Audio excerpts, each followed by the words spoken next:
Повысить процент трудоустройства выпускников – основная цель проекта. Профессионалитет направлен на то, чтобы максимально приблизить уровень образования учащихся колледжей к потребностям рынка и нацелен на модернизацию профобразования. Как сообщает министр образования Тувы Алексей Храмцов, в республике в проекте участвуют 4 образовательных учреждения. Наши студенты техникума будут учиться по определенной программе, уже модернизированной программе, направленной на конкретные рабочие места, на конкретное оборудование и на конкретное производство после окончания наших техникумов. Сегодняшняя задача формализовать вот уже через договор, через соглашение с нашими работодателями, инвесторами долю участия, подходы участия, программы, которые будут реализовываться в Балгазине. Тувинский агропромышленный техникум села Балгазин в рамках федерального проекта получит 100 миллионов рублей. Далее планируется закупка специального оборудования. Прежде всего молочный цех и молочное направление – это мясопереработка, это переработка зерна и дикоросов.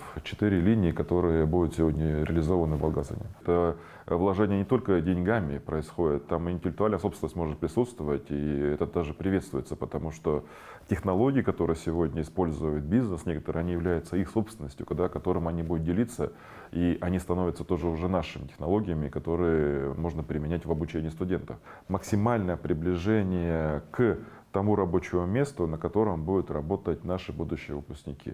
Это основная задача профессионалитета. Профессионалитет – это образовательный проект для техникумов и колледжей, где учебные программы формируются совместно с предприятиями и потенциальными работодателями. Студенты получат конкурентные знания, умения и навыки не только от педагогов, но и от наставников на предприятиях. Обязательно нужно поддержать техникум в этом проекте. Я очень рада, что появилась такая возможность поддержки этого проекта. По итогам рабочей встречи с целью создания и развития образовательно-производственного центра подписано соглашение о партнерстве. Айра Асад, Владимир Суртук, Мира Энергии, Тува 24.